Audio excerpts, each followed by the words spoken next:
Hello po mga dude, kumusta po kayo? Welcome back po sa mga bumabalik sa mga bago at cross watchers. Maraming salamat din po sa oras at sa divine energy po ninyo.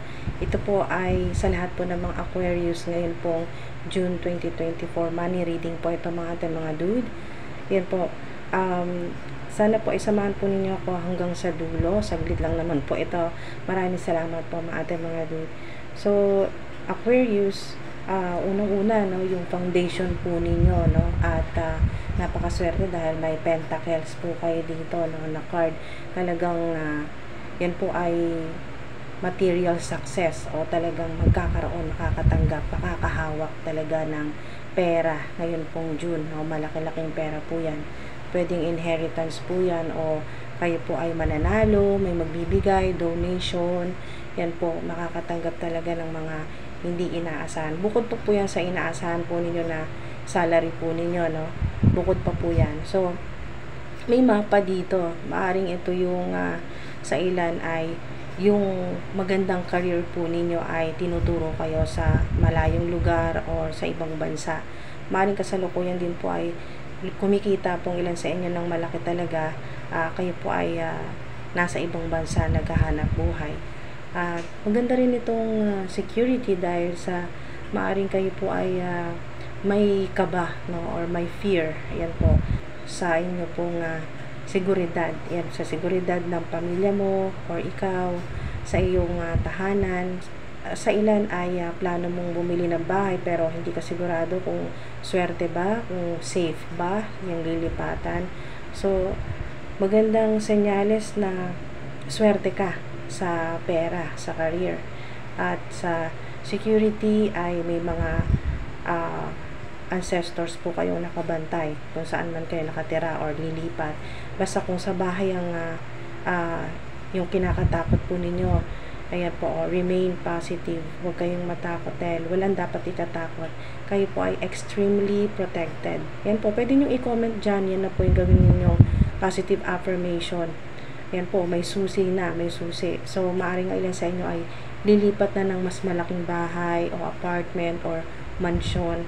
So, kung ano po yung plano po ninyo or minamanifest po ninyo. At kayo po ay humihingi rin ng tulong sa mga divine beings dahil nga sa meron kayo ditong ask your angel. So, kumukonsulta kayo, no, lahat ng ginagawa po ninyo ay tinatanong po ninyo at humingi kayo ng gabay sa mga spirit guides po ninyo, sa mga ancestors, sa mga mahal po ninyo sa buhay na nasa heavenly places na kay Jesus Christ, kay Saint Michael the Archangel. So, mga dude, lalo na po sa infinite source, no, kay God. So, kayo po ay maaring talagang mga dude, kayo po ay may susi no, na matatanggap. So, napaka-importante ng susi na ito dahil ito ay may connection sa career, sa pangarap. Yan po, lalo na po, no, confirmation kung kayo po ay ambitious. Yan po ay itong reading na to para sa inyo talaga. No? Hindi po lahat mag-resonate sa inyo, pero maari pong may kakilala kayo or malapit sa inyo na Cancer sign dahil may chariot po kayo dito. Yan po, number 3. Wow, 333. Napaka swerte at talagang safe, no? Nandyan yung security, nandyan yung protection, ganyan po.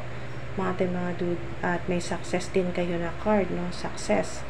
Ito po ay your victory or triumphant yung energy ng 6 of Wands. So, meron din pong connection sa manifestation po ninyo na ginagamitan po ninyo ng bay leaves o dahon ng laurel. Yung mga nagsusunog o naglalagay sa wallet or sa pouch po ninyo ng bay leaves. So, napakaganda rin ng chariot na mensahe sa inyo na yung goal po ninyo mas magiging malinaw na talaga at mas magiging motivated po kayo, no? May motivation at may self-discipline talaga kayo. Mas magiging focus kayo sa yung talagang kung ano yung gusto mong gawin, yung goals po ninyo, at maiiwasan yung mga distractions, lalo na po sa trabaho po ninyo or mga decision po ninyo sa pera.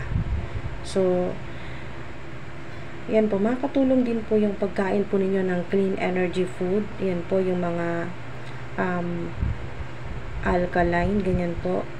Or yan po ay mga organic, no, mga talagang pagkain na galing po sa kalikasan kay Mother Gaia. So mga dude, pinag-iingat din kayo ng mga divine beings na kayo po ay maging impulsive sa paggastos, no, yung mga hindi po inaasahan na kahit hindi nyo po kailangan ay mabibili nyo. Yun po, dyan po kayo medyo mag-ingat ngayong June dahil mapapagastos po kayo at na maaring pagsisihan. So, when you fuel your body with a healthful organic diet, you increase your energy levels and ability to focus. This automatically leads to more efficiency, better ideas, and a higher vibration, which attracts golden opportunities and beneficial relationships.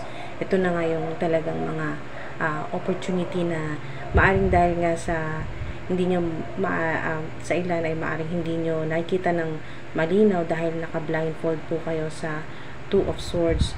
Pero makakatulong yung clean energy food, no, yung mga organic na kakainin po ninyo ngayong June na matanggal yung mental fog o yung confused energy o yung kayo po ay wala po mga ideas na maisip ngayon pong June. So, matatanggal yung mga distractions. So, mga dude, attracting, not chasing yung energy po ninyo. So, hindi na kayo talagang hindi nyo na kailangan na yung magpakakumahog sa pagtatrabaho dahil mentras relax ka at in stillness, ganun po mga dude, ay mas lalo kang makaka-attract. Yan po. Anything or anyone you chase after will run the other way because of the fears underlying chasing energy. Instead, attract what you need by sending out love, gratitude, and welcoming energy. So, lalo-lalo na po mga dude, kung kayo po ay artistic, may mga talento po kayo, huwag nyo pong itago yan, no, mga dude. Kasi talagang kayo yung lalapitan ng mga opportunities, golden opportunities. At ito na yung best ninyo na, kumbaga, ito na yung season mo. Yan po, Aquarius, na i-showcase yung kung ano yung ginagawa mo, work, product, services, yung creative projects mo na kasi talagang mas kikita kayo ng malaki, golden opportunities lalapit na sa'yo. So, hindi mo na kailangan maghabol. Yan po. So, hindi na chasing. Lalo na po yung kung ang ginagawa po ninyo ay may connection sa mga share market, ganyan po. Yung mas magiging malaking kikitain. Yung profitable talaga yung investments po ninyo.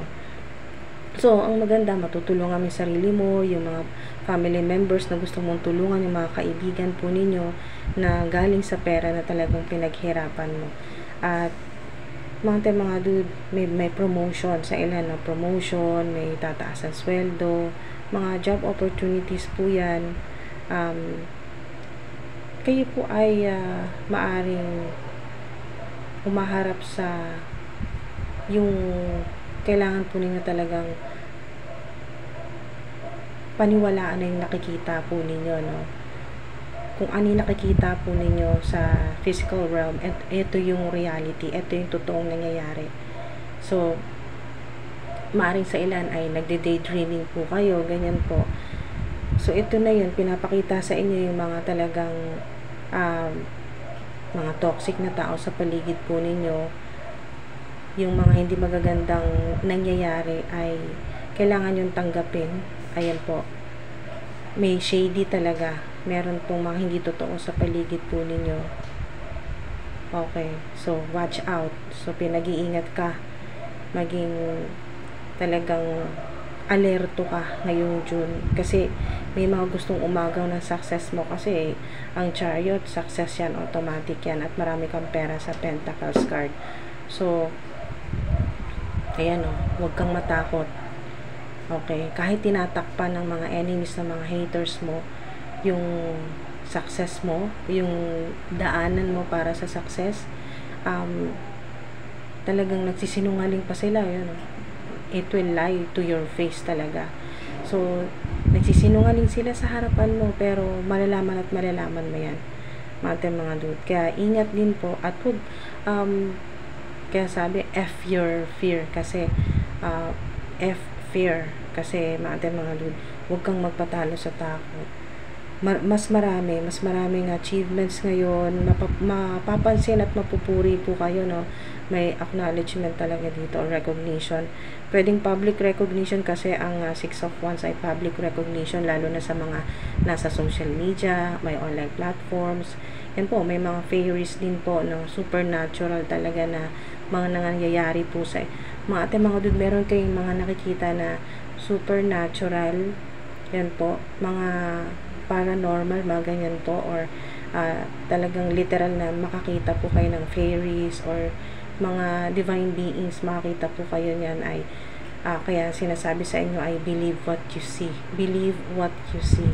kasi hindi ito panaginip, totoong nakikita mo talaga sila sa reality, kasi talagang ang ilan po sa inyo ay anointed, or pinili, yan po, na makakonekta sa mga divine beings, makita mo sila, marinig mo sila, maamoy mo sila. So meron dito na ito na yung sinasabi na period o season mo talaga ng recognition sa ayaw at sa gusto ng mga enemies, ng mga haters mo. Makikita yung produkto ng pinaghirapan mo, yung success mo, makikita ng lahat, na para lang silang nanonood na nasa VIP seat pa, na nasa front seat sila, ng mga dude, na makikita ng mga enemies, haters mo na mas lalo ka magiging matagumpay. So yung mga superiors po ninyo, colleagues po ninyo, boss, ay mapapansin talaga yung talagang level up, ganun yung energy. May promotion talaga sa ilan. So maari din po na pinag-iingatin kayo na makapag-desisyon ng hindi nyo po talaga pinag-isipan. Kaya maging maingat po kayo ngayong June. At yung sa ilan naman po ay ito na, perfect work location na sinasabi o opportunity. Matatagpuan nyo na yung perfect work location o lokasyon kung saan kayo mas magandang lumipat ng trabaho or magtrabaho. Yan po. Sa ilan naman po na okay naman po kayo kung saan ang lokasyon po ng trabaho po ninyo. Sa ilan naman po ay house. Yan po yung sinasabi na perfect house location naman po, yung sudden move, yung biglaan po kayong lilipat ng bahay, yung biglang lilipat ng bahay na mas maganda, talagang mas malaki at convenient, ganyan po. So ito naman po yung sinasabi ng mga divine beings na perfect house location. Maraming salamat po, ingat po kayo mga dude. Thank you po.